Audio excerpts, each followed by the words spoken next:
नमस्कार, NMF news देख रहे हैं आप। आपके साथ मैं हूं नवीन।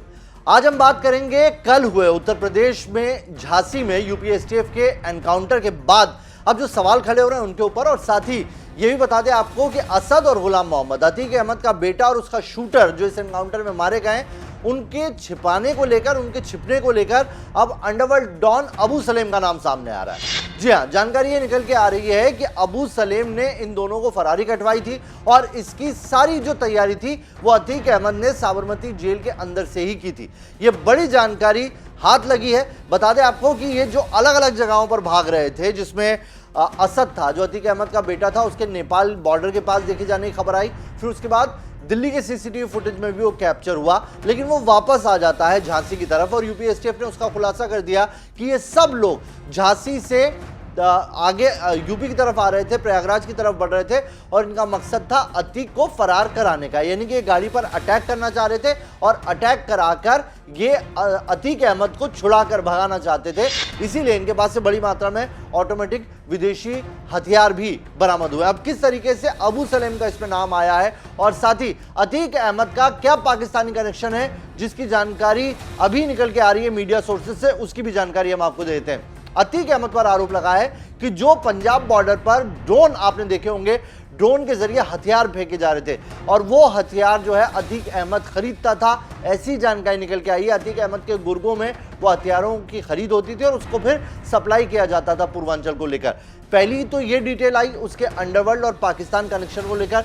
दूसरा उसका कनेक्शन अबू सलेम से निकल कर आया। दरअसल साबरमती जेल में जैसे ही अतीक अहमद को जानकारी लगी कि उमेश पाल का मर्डर हो चुका है और उसमें उसका बेटा असद था, असद को खुद उसने इस मर्डर में शामिल होने के लिए कहा था और उसके बाद असद को बचाने के लिए अतीक ने वहीं से पूरी प्लानिंग की। उसने अबू सलेम, जी हाँ, अबू सलेम को उसे बचाने के लिए कहा, जिसके बाद अबू सलेम और अतीक के अंदर कनेक्शन कहाँ से, ये भी समझ लीजिए।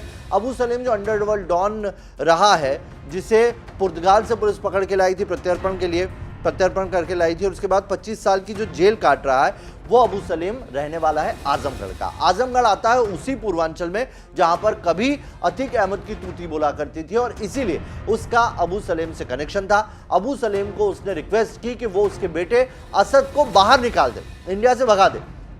और इसी को लेकर महाराष्ट्र उसके आसपास के इलाकों में अबू सलेम की अच्छी पकड़ थी और उसने पुणे में उसकी फरारी कटवाई। जानकारी ये निकल के आई कि ये गाड़ी से पहुंचे कानपुर तक, कानपुर से इन्होंने बस ली और बस लेने के बाद ये नोएडा पहुंचे।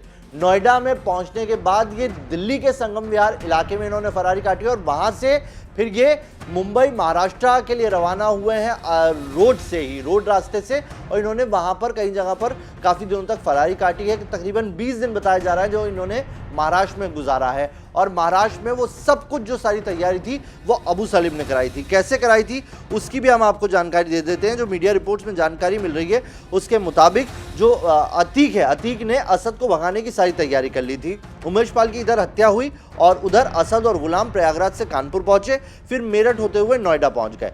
कुछ दिन नोएडा में रहने के बाद दोनों दिल्ली में संगम विहार इलाके में दोनों ने फरारी काटी है, ऐसी जानकारी निकल के आई। इसके बाद बरेली जेल, जहां पर अतीक अहमद का भाई अशरफ बंद है, उसने इंस्ट्रक्शन दिए गुलाम मोहम्मद को कि असद को लेकर फटाफट तुम महाराष्ट्र के नासिक और पुणे पहुंचो। ये वहां पर पहुंचे जहां पर अबू सलेम से पहले इन्होंने बात की हुई थी। अबू सलेम का लोकल नेटवर्क वहां पर ज़्यादा अच्छा है, जिसके बाद अबू सलेम ने इन्हें रुकने का पूरा बंदोबस्त किया। इन्होंने वहां पर 15 से 20 दिन की फरारी काटी। उसके बाद पुलिस एजेंसीज को इनकी भनक लग गई, जिसके बाद ये दोनों वापस से दिल्ली की तरफ मूव कर गए। महाराष्ट्र छोड़ा और महाराष्ट्र से दिल्ली की तरफ मूव कर गए और ये यहाँ से दिल्ली से अजमेर गए, अजमेर में 2-1 दिन रुके और उसके बाद झांसी आ गए, जहाँ पर इन्होंने प्लानिंग की थी कि ये अतीक अहमद को छुड़ा लेंगे। एसटीएफ और उत्तर प्रदेश पुलिस के मुताबिक असद और गुलाम दोनों गुजरात से प्रयागराज की तरफ जब अतीक को लेकर आया जा रहा था, तब झांसी में उस पर अटैक करके, जो गाड़ी थी पुलिस वैन, उन पर अटैक करके अतीक अहमद को फरार कराना चाहते थे। और इसीलिए देखिए अलग अलग पुलिस टीमें ढूंढ रही थी इनको, गुलाम मोहम्मद को भी ढूंढ रही थी, असद को भी ढूंढ रही थी और गुड्डू मुस्लिम को भी ढूंढ रही थी। और ये तीनों झांसी के पास एक साथ लोकेटेड होते हैं। गुड्डू मुस्लिम तो फरार होने में कामयाब हो गया, लेकिन ये दोनों पुलिस के हत्थे चढ़ गए और इन दोनों को पुलिस ने एनकाउंटर में मार गिराया। अब पुलिस की तलाश में गुड्डू मुस्लिम है। जानकारी ये भी मिल रही है कि जब इन दोनों का एनकाउंटर हुआ उसके बाद इन दोनों की डेड बॉडी को लेने के लिए परिवार का कोई सदस्य नहीं आया। अब ये बताया जा रहा है कि परिवार के कुछ दूर के रिलेटिव हैं वो आए हैं, वो क्लेम किया उन्होंने बॉडी का, तो वो असद की कब्र खुद चुकी है और उसको सुपुर्द खाक पुलिस की कस्टडी में किया जाएगा, यानी पुलिस की देखरेख में किया जाएगा। दूसरी तरफ पॉलिटिकल जो है वो पूरा इस पर खेल शुरू हो गया है। अलग अलग राजनीतिक दलों की तरफ से इस एनकाउंटर पर भी सवाल खड़े किए जा रहे हैं। कहा जा रहा है कि बीजेपी राज में उत्तर प्रदेश के अंदर जो एनकाउंटर हो रहे हैं वो फर्जी एनकाउंटर है। इसको लेकर अखिलेश यादव जो समाजवादी पार्टी के प्रमुख है उन्होंने सवाल खड़ा किया, उनकी पार्टी ने सवाल खड़ा किया।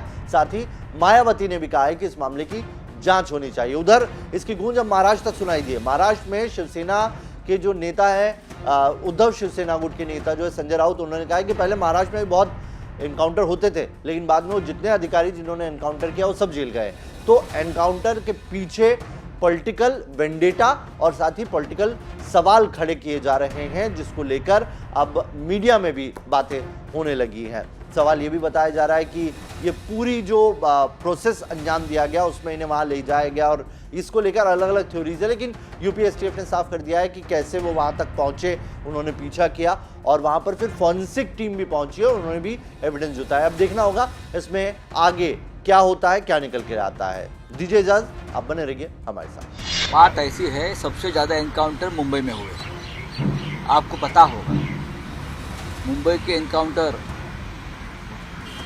कुछ साल पहले जो चल रहा था, एनकाउंटर स्पेशलिस्ट एक उपाधि हमारे यहाँ देते थे। लगभग सभी एनकाउंटर स्पेशलिस्ट जेल में गए या आज भी जेल में। ये समझना चाहिए, इस देश में कानून है, इस देश में न्यायपालिका है, इस देश में लोग सब कुछ देखते हैं। आतंकवादी हो तो उनका एनकाउंटर होना चाहिए। अगर बहुत बड़ा माफिया है जिसको समाज को खतरा है तो इस प्रकार से एनकाउंटर होते रहते हैं। अगर लोगों ने कुछ सवाल खड़े किए हैं तो मुझे लगता है मुंबई में कुछ लोग ऐसे एनकाउंटर के खिलाफ कुछ सबूत लेकर न्यायालय में गए थे और न्यायालय ने हस्तक्षेप किया है, उसमें इंक्वायरी कमीशन बिठाया था। बाद में लगभग सभी एनकाउंटर स्पेशलिस्ट जेल में गए या आज भी उसमें से बहुत से लोग जेल में हैं, मैं इतना ही कह सकता हूँ। तो आप कहना चाह रहे हैं कि जो अति के एनकाउंटर में शामिल पुलिस वाले थे वो भी जेल जाएंगे, ये आपका इशारा उस तरफ है?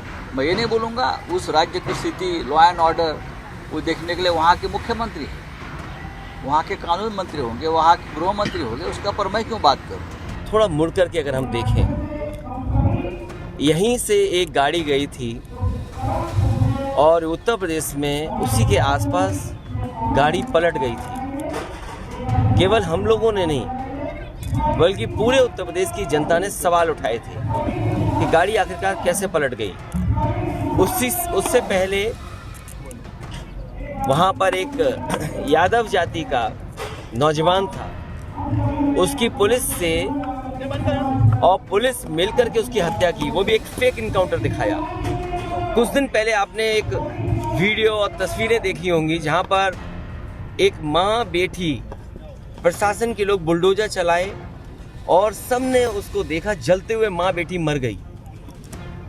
इसी तरह वहाँ पर पुलिस के एक और फेक इनकाउंटर में या कस्टोडियल डेथ में एक मुख्यमंत्री जी के स्वजाति की जान चली गई। अभी कुछ दिन पहले बलिया में किसी एक विवाद को लेकर के एक छात्र नेता जो समाजवादी पार्टी से जुड़ा था, उसको मार मार करके उसकी जान ले ली। और आज हम ये खबर सुन रहे हैं, उत्तर प्रदेश फेक इनकाउंटर का उत्तर प्रदेश बन गया है। उत्तर प्रदेश में फेक इनकाउंटर हैं। अधिकारी अपनी कुर्सी बचाने के लिए, अधिकारी अपना सब कुछ दांव पे रख करके सरकार के दबाव में ये घटनाएं कर रहे हैं।